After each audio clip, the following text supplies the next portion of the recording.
Hey everyone, welcome to the June 1st podcast.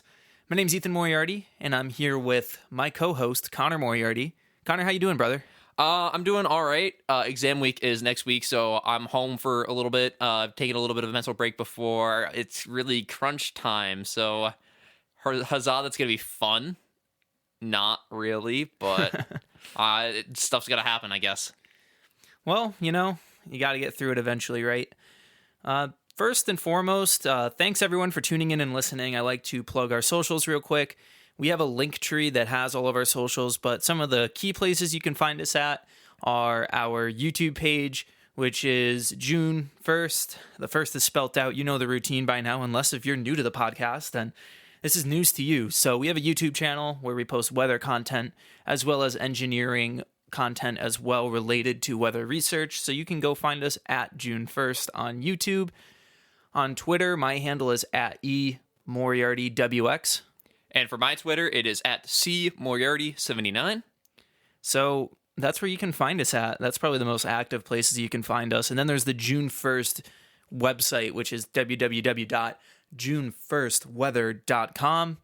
And everything, obviously, like the other socials and stuff that we use are linked there as well. So you can use that website as a central hub to find anything else. So this episode, we wanted to do a little something different, maybe talk about some things, have a little bit of fun with it. No interview this week. So I figured we could just kind of get into some fun stuff and have some nice conversation about different things that we think about in the world of chasing. I mean, this is a storm chasing podcast primarily, I guess you could say, or weather podcast. So Connor, I have a couple prompts for you that I want to pitch out there, and maybe we can use that to ad-lib from there. Yeah, sure, go ahead. I'm all ears. Okay, so this first question that I have here is, if you could pick any 3 storm days in history to chase, so historical, notable storm events, which would they be and why? And I want good detail here. All right. Firstly, I would probably say there's the obvious one. If you're a storm chaser, you know it, and you know it well. June 14th, 2014. The Pilger, Scranton, and Wakefield. I believe those are the 3 main towns. Nebraska Day. If for those who do not know and are just coming here as new storm chasers or people who aren't into weather, this is an extremely historic day where there were 4 photogenic EF4 tornadoes that occurred all near each other. One event in particular in that day was there were 2 violent tornadoes, very photogenic, side by side with each other for, I would say, 40 minutes, if I recollect correctly from the history books. So, I mean, it was a spectacle for everybody to see, and near the end of the event, there was an impressive rope-out sequence where it almost slingshotted from the Wakefield EF4, which was the last one in the sequence, with a nice lightning bolt in between them, like a picturesque location shot, if you were able to get it all. It was probably a beautiful day if you've seen it in person. It's beautiful from the photos and the videos, but man, would I give to see it in person. Yeah, man, that's definitely up there on my list too. That's probably in my top 3 for sure. I mean, it's kind of an urban legend at this point, the Pilger Day. So yeah, that's definitely on my list as well. I think the other one on my list, I'm not sure if you say if you share that out. Yeah, if you share the same sentiment as me on this one, is 2016 in May. I believe this is May 24th. Dodge City. I forget which day Dodge City is. I can actually just look this up right now, but I get what day you're talking about. And once again, 2016. There were an impressive outbreak of... Yeah, I was right. May 24th. All right, May 24th. Yes, so an impressive photogenic tornado sequence with multiple tornadoes occurring at the same time. Not really equal in strength like the Pilger Day, but there were 3 tornadoes on the ground at the same time, 2 ropes, and 1 impressive, almost stovepipey, like almost an amalgamation between like a stovepipe and a cone, sort of like a hyperbolic shape, almost. There were 13 total tornadoes with this cyclic supercell near Dodge City, Kansas. including 4 sets of twin tornadoes. Maybe not as impressive as the Pilger twins, that's for sure. A set of triplets, and a large multi-vortex tornado and wedge tornado with this cyclic supercell. I know many chasers would say that that was the best day of 2016, and 2016 already was an incredible storm year. So, I mean, to have seen that on top of an already incredible storm season would have been fantastic. Because, I mean, there were a bunch of notable photogenic tornadoes in 2016. So, I mean, I think Dodge City probably tops all that event just because of the sheer volume of photogenic tornadoes that took place. And of course, in that part of Kansas, it's pretty easily traversable terrain. I mean, there are some pretty muddy roads that can lead you into some trouble, but there is a lot of roads and options to choose from, if I'm not mistaken, in my limited experience with Western Kansas. Yeah.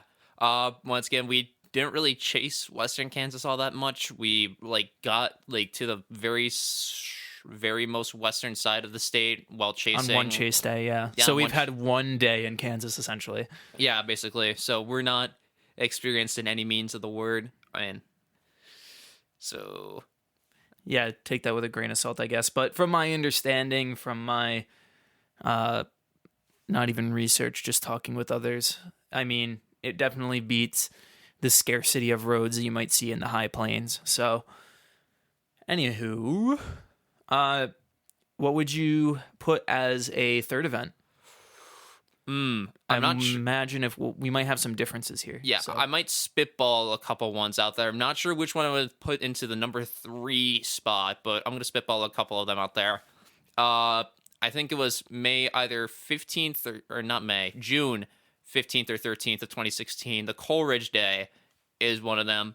Very photogenic, very slow-moving EF3 that was easy to access. Once again, still in Nebraska. That was June 17th, 2014. I knew it was close to the Coleridge, Pilger Day. Nebraska. Yep. Near Harrington, Nebraska. But that's... wait, no, there was a second tornado, a rope tornado near Harrington, Nebraska, whereas the wedge was in Coleridge. But that's a good one. That's not one I was thinking of, but okay. And then the probably other candidate to put in the top 3 is, you've probably got this one, May 22, 2010. That would be my number 3. Yeah, the Battle Day was... Battle, South Dakota. Massive wedge with a huge collar cloud, just overall impressive looking supercell with an incredible tornado. So I think Battle is my number 3. But there are another couple of notable days that I guess you could probably, honorable mentions. Yeah. I think Coleridge, I don't know why I didn't think of that one, but I was also thinking of Chapman and Bennington. Oh, Chapman and Bennington, those are really good ones as well. Chapman, I think, was another 2016 tornado. That was May 25th, 2016. Chapman, and then what was the other one? Did I say Bennington? Yeah, I think both of them were very photogenic EF4s, if I can remember. Bennington, Kansas, May 28th. 2013, which I'm pretty sure is that's the one that's featured in Tornado Chasers, Reed Timmer's Tornado Chasers. I think so. I think that's the one where they're just kind of sitting on that dirt road for forever. Yeah, trying to attach a probe to a post. I'm 97% sure that was Bennington. Yeah, I think that might have been Bennington, or was it Chapman? I'm not sure if it was Chapman. No, Chapman, because Chapman was 2016. Got it. Okay. And Bennington was 2013. Got it. So those are some notable ones. I'm trying to think if there are any other good ones off the top of my head. I've got a good one. Yeah. One really recent, the Locket Day. April 23rd, if my history is correct. Yeah, April 23rd, 2021. Yeah, that would have been really... Oh, I've got one. A High Plains one for our Colorado fans out there. The Simla Day. Oh, Simla. And also Ray, Colorado is also... Ray was also really good, but Simla also had a very dusty tornado associated with it, but the Simla Supercell, I think, is the showstopper there. Granted, cyclic High Plains Supercell, but it's another... I mean, if you look at... I know, Connor, you can't see my screen right now, but there's some good dirt suckers on there that offer this incredible gray and brown contrast, just absolutely incredible. I'm pretty sure some of those were anticyclonic. So yeah, definitely Simla is on that list for sure for me. I'm trying to think. Do we have any others that we could discuss? I mean, there's probably so many. There's definitely. I like we're just spitballing like a ton. I said like only 3, but yet here we are. Like I'm just Googling like a bunch of like fantastic storm chasing days. And this is the other thing too, is that this is only within the past, decade or whatever, when, there's a lot more precedent media of these tornado events that are available to us thanks to the internet, obviously. So there's probably some golden ones from like the late 90s or something that we're probably missing that, maybe some, more old school chasers would probably rather say. I'm trying to think. Yeah, I mean, it's tough to say because once you go back far enough with, tornadoes, I guess you could say, or at least chasing tornadoes, having the data availability that we have now makes it so much easier to pick out targets and stuff. Yeah. Whereas back in the day, that wouldn't have been necessarily the thing. We don't have the same mobile access. They wouldn't have had the same mobile access that we do nowadays. So it would just make it. That's why I think there's been so many photogenic tornadoes to think of in recent years, is because now we have we were able to forecast so much better, as well as be able to make adjustments relatively quickly thanks to mobile data. Whereas back in the day, you would just have to go by feel and kind of just, go off of morning observations and anticipate where the dry line and the triple point are going to be. That's typical Southern Plains chasing, I guess you could say. So that's probably why. But, there's probably some golden days there that us youngsters, I guess you could say, don't really have, the best knowledge of, maybe. We're just not the most avid tornado historians. We're the young generation that thinks they're hot stuff, I guess you could say. Yeah, I would say that too. Moving forward, this is another question that I wanted to pitch out there. If you could pick one weather phenomena that you want to witness that you haven't already, what would it be? Ooh, that's a good one. I know mine. You know yours? Yeah, but I want to hear what you have to say. I'm not sure if low precipitation, like the extremely low precipitation supercell, like the mothership kind of phenomenon, is up there, or can we say that because we've experienced low precipitation supercells before, but not to the magnitude. So if that's not on the list. So you're saying just a straight up, just absolute mothership supercell? Yeah, something out of Earth or Colby, Kansas this year. Either of those. Those are pretty sweet supercells. Because I wouldn't say I'm a bit of a structure hipster. Well, I wouldn't say that Earth is a mothership. That's more of a barber pole. Barber pole, that's it. Yeah, I guess you could call it a barber pole. Yeah, because it's a little sculpted, but it's still got that nice twisting action going. So I guess we could call it a barber pole. I don't really know the structure hipster terms correctly, or associating them. I know there's a lot of good ones out there, but I'm not sure if I'm associating them with the right supercells. But I think it's safe to say that Colby is an absolute mothership. Oh yeah, that is absolutely. That's a textbook mothership if I've ever seen one. 100%. But non-supercell related ones, it would definitely be I forgot the name from it because it's two names and it's got two last names in it, but it's the waves that you have in the clouds. Oh, the Kelvin Helmholtz waves or whatever, KH waves. Yeah, the KH waves. Those are I've seen them plenty of times actually. You have, really? Yeah, I saw them a couple days ago. Really? Yeah, I see them pretty often. Okay, I guess I just maybe you just need to be more attentive. That's what it is. That's probably it. Yeah. And also, what was I just gonna say? Oh, for those that maybe not are storm chasers, and when we say a mothership supercell. So obviously, supercells, rotational thunderstorms, I think we've covered that before in the podcast. If you are just listening to this podcast for fun and, you aren't a weather aficionado, although I am going to assume most people are. But I know a couple friends of mine that listen to this that aren't weather aficionados. When we say a mothership supercell, it's a thunderstorm that basically just looks like a giant UFO because it's a giant rotating thunderstorm. And sometimes they take on these crazy looking appearances that, honestly, I would think that, maybe some of the early depictions of UFOs might have been supercells. You know how they always show like flying saucers and stuff in like cave paintings or something like that? Yeah. I always wondered, like, because I know there's like pictures from like Native Americans that have like these drawings of like these types of things or whatever. Or like the dead man walking legend. Like that comes from like a multi-vortex tornado. That's a good one. Like if you see like particularly Gerald specifically, because that was like a big multi-vortex tornado, and you see like the person walking in it, and that was like that's like part of the legend. Just like if you see the dead man walking in the tornado, like you're gonna die. That's so cool. That's so freaky. Yeah. Yeah, I can't imagine being someone like from those times and never seeing something like that before, and just thinking it's like the gods spiting you. Yeah. Oh my gosh, that's amazing. Yeah, that's something I think about quite often, but now I'm just like really like consciously thinking about it as we talk about this. That's actually a great like podcast topic that I'll have to keep in mind that we could probably dive into more. Yeah, we might have to write that down. Write it down. Yeah, okay. So, are you still sticking with KH waves as your phenomena? Sure, why not? Okay, so Connor's just gonna have to look out more for some KH waves. Sometimes you get like really textbook ones that are like really easy to spot, or sometimes like I see them all the time when I'm driving, like on the highway. I'll see them like with cloud formations and stuff. You'll see them. I saw them in Colorado this year. Oh, really? I guess I wasn't. Yeah, I got attention. pictures of them. Oh, that was on May 22nd. May 22nd. This past year. Did I not notice them then? I think I pointed them out because I took pictures of them. Okay, you're gonna have to show me pictures of them. Then I might refresh my memory. Anywho, you know what mine is?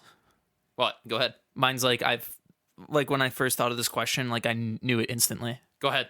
Stadium effect. The stadium effect. In the center of a hurricane. Yes. Absolutely. So I think that would be really cool. I think that's my number one by far. Maybe a couple others would be raining fish. Ooh, yeah. From like a water spout or something. Because you used to be kind of freaky. Yeah, you used to love the raining fish concept from a tornado when you were younger. Because we had this one movie on D&D. I think it was like Perfect Disaster. Was it Perfect Disaster? Yeah, it was a Discovery series, Perfect Disaster, and this was describing the super tornado. That was like the thing. It was like they had like super tornado, super typhoon. There were 6 episodes. Super typhoon, like a great flood. There was a flood episode. A wildfire episode in like Australia. The flood one was in England. Yeah. I already said super typhoon. The ice storm. Oh, the ice storm and solar storm. And yes. So those were all the storms that were featured in Perfect Disaster. And basically like what it did is it like played like a fictitious scenario while it had experts explaining like why these things could happen. And in the super tornado one was obviously like my favorite one. And the super tornado, I think, it hit Dallas, right? Yes, Dallas. It was Dallas. And in the beginning, they had, like, fish raining from the sky. And it was just like, oh, probably because, like, from a water spout earlier that day or something. Yeah. But they had, like, fish, like, hitting the windscreen, and it was, like, kind of goofy, I guess you could say, in this reenactment, but... I mean, it's happened before, so that would be kind of an interesting thing to see, I guess. Yeah, so that's up there. I've never been close enough to recognize bead lightning. Ooh, yeah.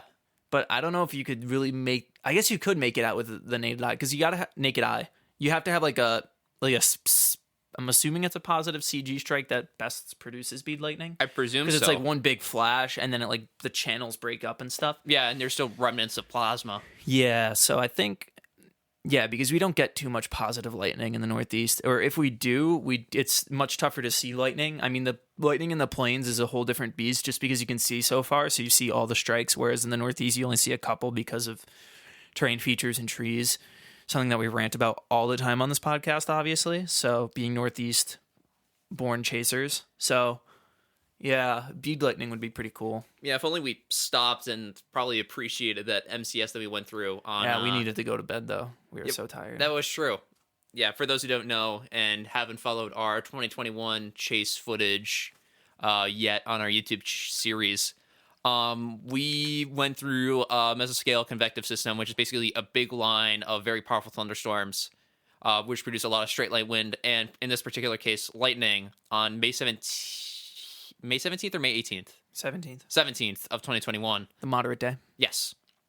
So, and we caught a good amount of lightning on our dash cam while we were going to our hotel in Wichita Falls. If you go to Pico's Hank's channel, Hank Shima's channel, where he does his storm chasing content, he did a video about the May 17th lightning from a much further direction than when we were at. But he saw a lot of the sprites that are associated with the lightning. Meanwhile, we were just driving straight through it, just watching these huge upward branching lightning anvil crawlers. Yeah. So, yeah, that's that. Two perspectives. And also, do we have the timestamps from the dash cam in the video as well? Or not? Probably, but I don't know if they're up to how they're synced or not. They might be. They might be like Greenwich Mean Time. I have, like, when I set up that camera, I never took the time to like set everything up properly. I just wanted recording because I got the camera not long before our trip, so I didn't have the time to like play around with it. That's something I'm gonna have to do more. I still haven't had time to play around with it, so maybe I'll do that before we go out there to make sure that we can capture kind of timestamps and stuff. I also got to put in a bigger SD card because I can only capture like 2 hours before I go to race, so I'd unplug it after a good moment. And then, if that makes sense, keep logging it. Yeah, I get that. So I have a 256 micro SD now, so I'm going to use that so I could capture like. Before I had a 32 in it, so you only had a 32 in it. I think so. Yeah. Wow. So I went from 32. So that's what 8 times bigger. Yeah, I think so. My math's right. So what does that mean? 16 hours, in theory. In theory, yeah. So we can get a full chase day. Yeah, that's gonna be a lot of HD footage though, because that's 4K. I'm gonna be burning through. Well, I mean, already have to get another portable. What's it called? Solid state drive. Yeah. I like how this just turned into like kind of like a shopping list. Yeah, like math equations. So yeah, stadium effect in a hurricane. That's mine. Yeah, and the stadium effect is, if you don't know, it's when you're in the center of an eye of a strong hurricane. It basically, like, you look up into the eye and it's clear as day, and you can just see this huge bowl around you. It's pretty incredible looking from the pictures I've seen. Hurricane Michael in particular had a really incredible stadium effect. I think Hurricane Dorian did as well, if I'm not mistaken. But that one not as many people probably saw. I mean, that's true because Dorian was there for like 24 hours. Over Grand Bahama. Yeah, just absolutely wrecking the place. Yeah, whereas Hurricane Michael made landfall in the United States. So yeah, that's true. So that's that. Yeah, stadium effect. I don't think there's any others that I can think of right off the top of my head. To be honest, that would probably be my number one as well. Stadium effect? Yeah. Okay. All right, this one is maybe not necessarily like a preference question, maybe more of a logical question. I don't really know how else to describe it, but maybe it's a preferential question. Where would you think is the best location to live as a storm chaser? So obviously Uruguay. Not a bad choice, to be honest. Southern supercells. Nah, I wouldn't say Uruguay. It'd still probably be the United States, but Uruguay's pretty hotbed for tornado activity in South America. So yeah, if you're relegated only to like South America, like Uruguay. Yeah. But in the United States, a good centrally located. All right, so let's think of this. So you have your classic plains tornadoes, which, Great Plains, that's the tornadoes everybody wants to see. Yeah. Those are the fun ones, the photogenic ones that, the casual viewers. If you're a diehard chaser, you're going to Dixie as well. Mm-hmm. So Dixie Alley, that's like the southeastern United States. And those are violent tornadoes, difficult to see, usually HP to some capacity, and they move really fast. But if you're a diehard chaser, you want to see those storms. Mm-hmm. And then in the summertime, you move further north to the high plains and then into the Midwest. So like your states like Iowa and Illinois, Indiana, up into, Minnesota, Dakotas and stuff like that. So yeah. But then when it gets to fall time, you're going to have to go back south for the Atlantic hurricane season. So I guess, okay. So we're accounting in the fact that you're a hurricane chaser as well? Yeah. Okay. I mean, you're saying you're a hardcore storm chaser. Got it. Okay. You live for this stuff. You're doing all types of stuff. And then I guess blizzard chasing if you really wanted to. So that means you'd have to go north and to the northeast occasionally. Yeah. But I guess you could fly.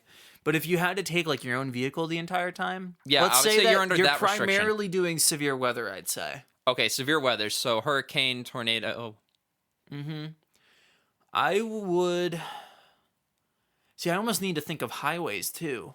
I got to think of the interstate system because I would want like a centrally localized location that has like good north, south, east, west option right off the bat. Yeah. Because that's the thing about as a northeast chaser living here on West Springfield, Massachusetts. We have the best north, south, east, west in the northeast. I-91, so you can go north or south really fast, and then east, west on 90. Yeah. Basically, and then you could take 91 south to 95 if you really want to go south. Yeah, towards like mid-Atlantic, or 84 if you're going to Hudson Valley. So we're in a pretty good location for the northeast chasers. But back to the question at hand, I almost want to say Tulsa, Oklahoma. But I got to look at a map. Yeah, I'm going to pull up a map as well. Because, I mean, OKC is maybe like the standard, but like that's probably very ideal for Southern Plains chasing. But I feel like Tulsa, you're a little bit, but I don't know how much of a difference that really makes. It's got, I mean, the only real interstate intersecting it, though, is 44. Okay, now I'm looking at maps. Yeah. 44 is... Okay, yeah. So I guess there's not much of a difference then. Counterpoint, OKC. then. Kansas City, Missouri. Or Kansas. Because it's got I-70 north-south. Or no, east-west, I'm sorry. 35 north-south, as well as 49, 29, 35. And then if you want to go hit the Palmer Divide, you just bomb it over on I-70. I think you're onto something. I think we've cemented, if you're a storm chaser, and yeah, it's super centrally located in the United States. Yeah, it's like near the geographic center of the U.S., I think. So I feel like if you want to dominate all seasons, yes, it's going to be a hike to get to Texas. Yes, it's going to be a hike to get to the Dakotas. Yes, it's going to be a hike to get kind of to, well, maybe not as much the Midwest, but actually, no, it probably does. Definitely into the Gulf as well, it's going to be a little bit of a hike. But you're centrally located for all the primary threats that you're looking for. So no matter what, it's the same distance. Because say if you lived in like Amarillo, Texas, Southern Plains, you're chilling. Yeah. But if you want to go hit something up in the high plains, the Dakotas, you're done for. Yeah. You're going to be spending a whole day, like a whole 24-hour chase. Yeah. Like just driving. So I think it's safe to say we figured it out. I think Kansas City is the most prime location if you want to be a hardcore storm chaser and want to use your vehicle. Yeah. Yes, it's going to stink sometimes, but I feel like it's the best compromise location for all practical locations where you're going to see the most stuff. And it's also, bonus point, got an airport right next to it. So if you do want to fly. Okay. Kansas City it is. I'm just kind of looking around on the map real quick to see if I can think of anything else. Yeah, I wouldn't even say St. Louis, because that's too far from the plains. Yeah. Because take it from me, who's driven like all the way across Missouri at night, it definitely takes a lot out of you to drive across the state. Yeah. I mean, Dallas, that's really Southern Plains bias, but you can move pretty quickly to Dixie Alley. Yeah. But like I said, those high plains setups, and everybody loves high plains. Yeah, I think I still would go as, maybe because I'm particular to the Great Plains. I love plains chasing. But Midwest chasing is also very good too, and Kansas City's great for that. Yeah, I'm sticking with Kansas City. All right, so official, making it official. The June 1st official statement in terms of the storm chasing mecca, if you want to see all types of stuff, is Kansas City. we're taking this as fact. No opinions. Not no, up for discussion. Not up for a discussion. NUFD, not up for discussion. Yeah, QED. We determined it. Okay.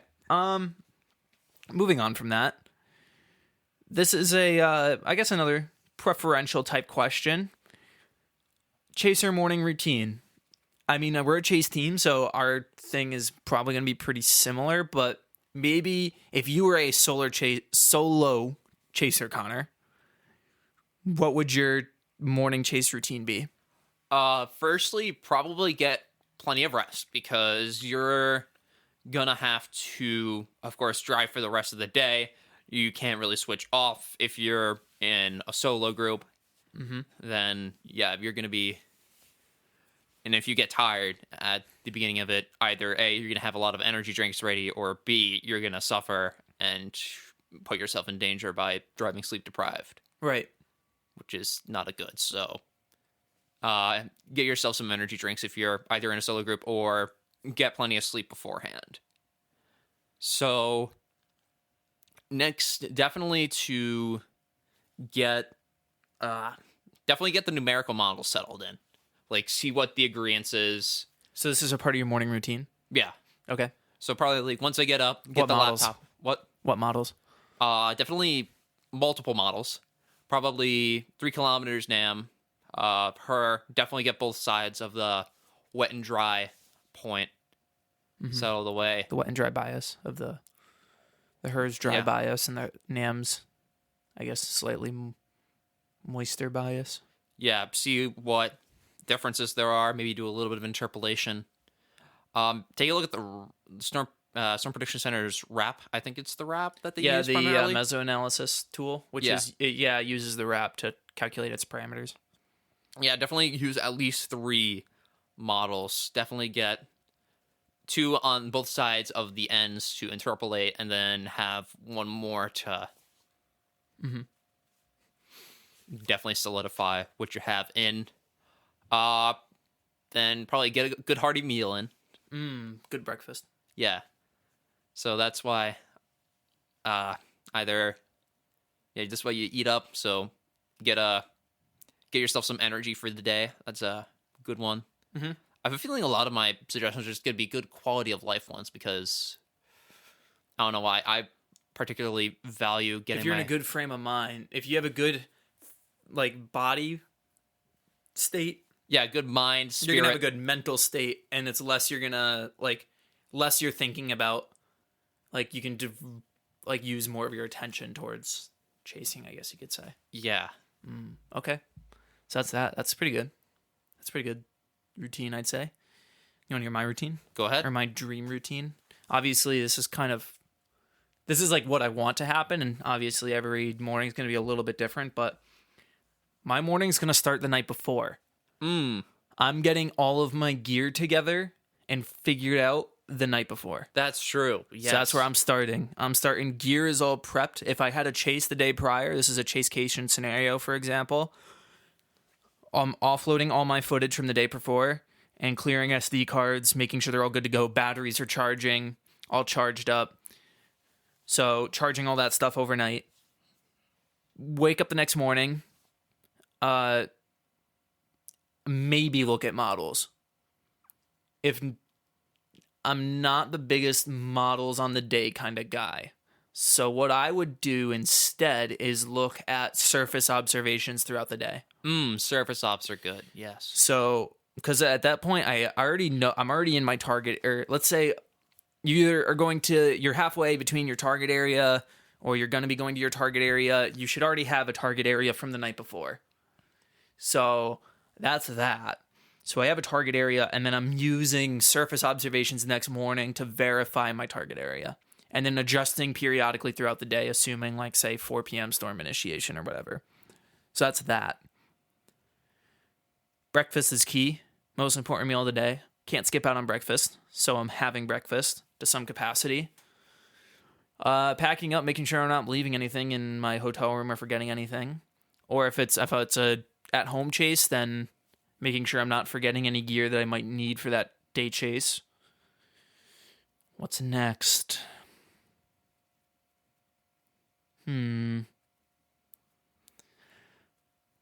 Yeah, making sure I have all my stuff, making sure the vehicle's good to go. Kind of running through mental checklists and stuff, making sure I have all my gear, doing all that stuff. Okay. And then, yeah, I guess going on a chase, going to my target area and adjusting periodically throughout the day. Yeah, so I guess my big thing is making sure you're, no matter how tired you are, being prepped enough the night before to the point when you wake up the next morning, even though I am a morning person, you're not like kicking yourself for not doing the prep work beforehand. Yeah, the thing is, I'm definitely a night owl and definitely wake up later in the morning. So that's why we're a perfect chase team. yeah. So I get everything squared away in the Well, nights. I mean, and then, yeah, I got to teach you more of that stuff. that's true, but Yeah, okay. File management and camera stuff. yeah. I'm going to have to do more of that with you. Okay, so that's that. Chase your morning routine, that's a good one. So we got that figured out. Underrated chaser tools. I just have this bullet point down. What would you say is an underrated chaser tool that maybe other people sleep on? Personal protective equipment. Pretty good one. If you're caught in a big hailstorm, especially. It's like safety glasses. Yeah, Especially for safety windshield. glasses. Hard hat as well. If you're going out there and, I don't know, either collecting samples from a hailstorm or like hail just came in and you need to get your equipment inside as fast as possible, you're going to probably want some sort of either protective equipment or like something to cover your head. Because if, like, say, a golf ball hits your head, it's not going to kill you or anything like a baseball, but it's going to hurt, and it's definitely not going to put you in the right space. So you don't want to be out there just like grabbing like a metal trash can lid and just holding it above my head. I've heard that from somewhere. I don't remember where, but I don't want that to happen to me. So have some protective equipment, and it's safety glasses especially, because I value my eyes very importantly. I mean, because A, I'm a storm Anyone chaser. should. Yeah, and B, I have pretty good eyesight, so I don't want to give that up by having a shard of glass just absolutely wreck my eyelids. Or eye corneas. It's not an eyelid, it's cornea. Right. Okay. I'm trying to think. Yeah, that was just something that came out of the top of my head. If I can think No, those are good. Those are good ones. I was gonna say something along the lines of using maps, but I feel like most seasoned storm chasers use paper maps. So maybe for a younger generation, they're maybe not really fully aware if they haven't really done. I mean, this is tough because like I'm at a weird in between point where I've been chasing long enough. Maybe this is like I'm at the like in the Dunning-Kruger phase. Like if we're looking at like a Dunning-Kruger effect thing, where like you're at the beginning, you think you're very experienced, but then you realize you're not. Like later on, like I'm at the valley of despair right now in terms of the Dunning-Kruger effect. Like I've gone up that mountain and now I've crashed back down to the thinking I know nothing phase. So I've been chasing since 2016 actively, like with a vehicle and stuff, but most of that is in the Northeast. So I would say that satellite imagery of like the terrain and stuff that you can get from like Google Maps is very important to me, but that's a very specific problem, like I said, to the Northeast. Something that plains chasers probably wouldn't take into too much consideration. So maybe that's a Northeast bias thing, like I said. I mean, there probably are pockets of trees and like groves and Probably like in the Midwest, I'd say. that's true, but would they be in the Great Plains? Once again, I've only been there for No, because that's why they're the Great Plains. That's true. Northern Plains, you might run into issues as particularly, I don't know, the Badlands. But that's more of a road issue thing, I'd think. And there's what's it in Texas, the Cap Rock? Oh, there's cap rocks there that can impede your view, but that's really hard to see by satellite. Yeah, that's true. Like if you have a terrain feature, then it'd be easier, but Right. Yeah. So yeah, I'm trying to think of other tools. See, I probably should have like written some of these down ahead of time, but I wanted these to be very candid, so I like candid responses. Yeah, it's that's very telling. I mean, of course, we can cut out the silence if we need to. Nah. Yeah, okay. I liked the protective gear, though. That's really important. Yeah. Sunglasses, that's another thing. Ooh, yes. I can't live without sunglasses, especially outside. I get headaches if I'm outside, if it's really bright out and I don't wear any eye protection for too long. So sunglasses are very important to me. And just make sure like the evening sun doesn't get into your eyes while you're driving as well. Yeah, That's good. Road recovery gear. Oh yeah, basically car maintenance. Anything car maintenance related. Yep. That's always important. So that's probably it. You could also say like a drone, but I feel like that's becoming a lot more mainstream these days. Yeah. A lot of people have drones nowadays, which is funny because like I don't like in 2016, I don't think many people were using drones. Even though I was in the Northeast, but that's just because you kind of have to in the Northeast if you want to get good stuff. I mean, some of my best captures have been with a drone, and that's just because out of pure necessity. Yeah. So, I mean, some of my earliest storm photography is with my drone in 2016. So, this is like the real big DJI movement, I guess you could say, with everyone this is pre-Mavic. I feel like everybody has a Mavic nowadays. That is true. Yeah. Everybody has the Mavic or the Mavic Mini or whatever. I still got my old Phantom 3, baby. Phantom 3 Advanced, and that thing's a workhorse. Yeah, you're basically a hipster in the drone field these days. Yeah, I know, no kidding. Well, you know what's funny is like we had like the Parrot drone originally, which is kind of like a Wi-Fi controlled one, which wasn't like obviously the best for storm photography. It had no gimbals or anything like that, but that's what introduced us into quadcopters. And then I got big into Casey Neistat and Casey. So I guess you could say Casey Neistat is a big reason why a lot of people started picking drones, but I felt like it still took a while until the Storm Chaser community really got into it. Yeah, I would say that's a big thing within the past maybe 3 years, I'd say. Yeah, because you don't really need to if you're in the plains. You're on the flattest part of the nation. But when you but it's big in Dixie. Yes, because of course it's like the Northeast. There's some very good Dixie drone footage. So that's that. Okay, so we got some good underrated chaser tools in there. And this is one last point that I have here. I think this is one that you mentioned that you would like to talk about. Sights to see in the Great Plains. So something a little different outside of storm chasing. Not necessarily geographical thing. I mean, there's probably a couple of geographical things that I can think of. I'd really like to see Greensburg, Kansas. Yes, absolutely. That was what I was going to mention if I ever, or once we got to this topic. Okay.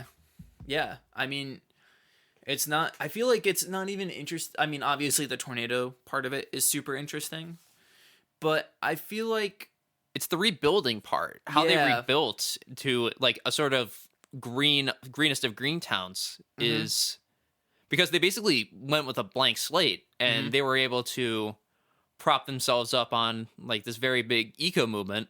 And they obviously chose that because they wanted to rebrand their image and like as the sort of eco town. I think that was part of the documentary I saw a little bit about how Greensburg was rebuilding. Yep. So that's a good one. Yeah, all that is super interesting. Yeah. Yeah. So it's more than just the storm aspect. I really want to see the Badlands. I guess that still constitutes as the plains. Yeah. So that's what South Dakota, like western South Dakota.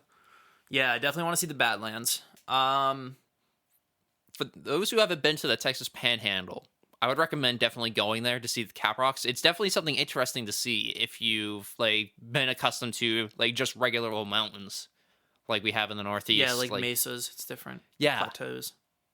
Yeah, that's a good one. One that I definitely want to pay homage to is the Twestex Memorial Site. That's one that I really want to see as well and pay my respects. Obviously, Tim Samaras played a huge role in my life in terms of being an inspiration as an engineer. You can listen to our engineering-based episode. I think I talked a lot about that and his inspiration on my life in that respect. Also, the pilot episode 2, I believe, goes into a little bit of detail about that and how. So that's something that's probably really important to me, I'd say. So hopefully in 2022 we'll be able to do that. We didn't get to in 2021. We were kind of late to the party, I guess you could say, so we didn't have really much time to go to the scenic destinations maybe. So if we have some downtime, definitely that. What else? For those who haven't really been to the Great Plains, I would just recommend it in general for the strangeness of the flatness. It is very flat. For those who have been in the Great Plains, freeing. for those who have been in the Great Plains for their whole lives, it's probably just like, okay, but like, Yeah, what gives? yeah, for a person like me who's been in the Northeast, land of trees and hills, like Appalachia. yeah, like the northern end of Appalachia, it was strange to be in a perfectly flat land where you can see like insignificant things for miles and miles on end on the interstate. Right. Like there was that, like I remember this one thing. We were like south of Amarillo where there was just like this weird thing of smoke, and like we could see that for like 30 minutes before we arrived. Yeah, we saw like this trail of smoke in the sky, like it was rising up from like the horizon. And by the time we got there, it was a house fire. Yeah. Unfortunately, but like it was crazy just how far we could actually see it from the distance. And then eventually we got to it and we just saw like this house burning, and it was like kind of sad. But it was crazy just the fact that we were able to see it. That was a very, very flat region, that part of Texas. Absolutely. I think I-27 there, right? Yeah, I-20... near Is the that I-27? Or is that I-20? No, I-25 is in Colorado, right? That's the one that runs from... It is I-27, yes. Yes, okay. Near the Happy it's area. It's a short interstate. Speaking of which, Happy, underrated tornado that I wish I chased. Really? I mean, interesting wedge area, nicest on flat land. I mean, yeah, but it wasn't like a high base. It was kind of grungy, if I'm remembering correctly. Now I got to look up images of it to kind of get reference of it. I don't know. Happy Texas tornado 2021. This one has 2002. Now I want to look at the 2002 one. Oh yeah, I forgot about 2002. Yeah. Yeah, this one is kind of grungy and lame, if you ask me. That's just me personally, though. I don't know. Maybe it's just the fact that I haven't seen a proper wedge yet. Oh, Happy Texas 2002. I would say that one's a lot more interesting. That's definitely a big old fat wedge. You can rotate your laptop. Maybe I can. Yeah, you can look at it after. Oh, true. I can probably just take a look at it on my phone right now. Yeah, so there you go. A little more old school tornado for the throwback kids. That's the last bullet point I have, was sights to see in the Great Plains. I'm trying to think of some others. Excuse me. Mount Rushmore, definitely in South Dakota, right? Yeah. Probably. So Mount Rushmore, yeah. So if you're ever in the very high plains, I think it's on the eastern side of the state, though. So Yeah, so is that even still the plains anymore, technically? I'm not sure. If it's a mountain? I guess, I don't know. Hard to tell. South Dakota's a big state. Yeah, that's true. Denver, Colorado's a nice city to be in. Yep. Denver was really cool. We didn't really explore Amarillo that much, or Lubbock. Yeah. Wish we did. I wonder if it's like in the Metroplex, though. DFW? Yeah, DFW. Expansive. That's true. It is expansive. But And I hear Dallas is pretty cool. yeah. Maybe eventually. But if we're out that way for chasing, then that means we're chasing in the jungle, baby. Oh, yeah. Anywho. All right, so I think that'll wrap up this podcast. I feel like we talked a lot of, bit of a fun episode to talk about stuff like this. So if you enjoyed this episode, please rate it. Give us 5 stars if you really liked it. That would be really appreciating. What am I trying to say? It would be really appreciative if you would be so kind to do that if you enjoyed the content. And then if you want to, you can leave us, find us on Twitter and suggest future episode topics. Maybe there's someone in particular you want to hear from, and we can maybe arrange an interview there, or, different episodes where we could have more conversations like this. Maybe leave us a couple questions that you think we could answer in a future episode. That would be fun to do too. So, any closing thoughts, Connor? I think you mentioned everything that I needed to mention, so. Sweet. All right, everyone. Thank you for tuning into the June 1st podcast, and we hope to have you tuning in for the next one. See ya. Bye-bye.